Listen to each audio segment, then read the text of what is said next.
James D. Doug Pitcock, class of 1949. I guess I'd always had an affinity. Even when I was a little kid, I wanted to go to Oklahoma A&M when I was up there, and it was just kind of natural that I wanted to go to Texas A&M. And of course, at the age of 10, when I was thinking like that, I had no idea what either school was like, except they weren't the fancy universities. They seemed to attract the more real people. There was never any question in my mind when I was in Houston where I wanted to go. As a matter of fact, I graduated. I went to summer school to graduate from high school a half year early so that I could be a fish rather than a frog. My normal graduation date would have been in February, and I didn't want to be a frog, so I took my last half year of high school, summer school, and enrolled at A&M at the start of the semester. You learn that you are no longer the most important thing in life, that the team is.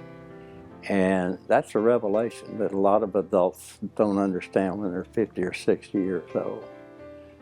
And that's the reason, in my opinion, Aggies make such good Army officers.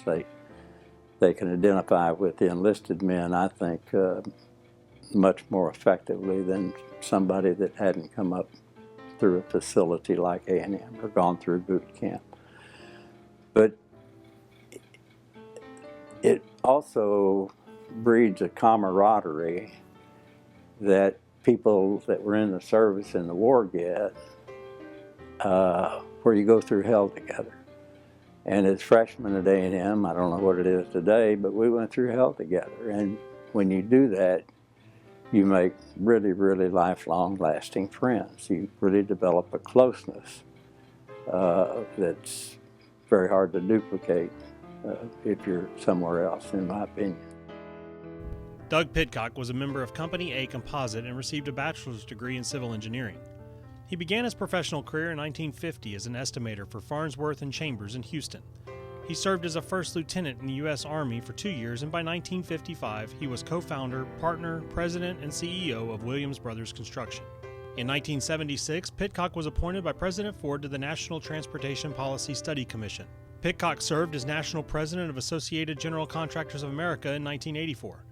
Pitcock was inducted into the Texas Transportation Institute's Hall of Honor in 2005 and was honored as the Houston Engineer of the Year in 2006. He was named one of the top 100 construction professionals of the 20th century by the American Road and Transportation Builders Association. Pitcock has funded numerous fellowships and research projects at Texas A&M.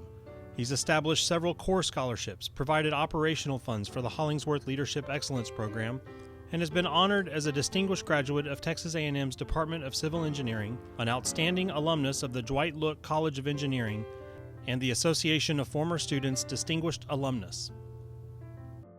You know that you're part of something bigger than yourself. You know that you're in an organization, that you have to comply with the rules and regulations and procedures and programs of that organization. So all of a sudden you're a small part of a big thing, instead of, if you hadn't gone to a place like that, A&M or the Army, you still think you're it and the world revolves around you. Sooner or later everybody finds that's not true, but you find it out pretty quickly at A&M. And it sort of gives you a head start on understanding structure of organization, structure of life, if you will.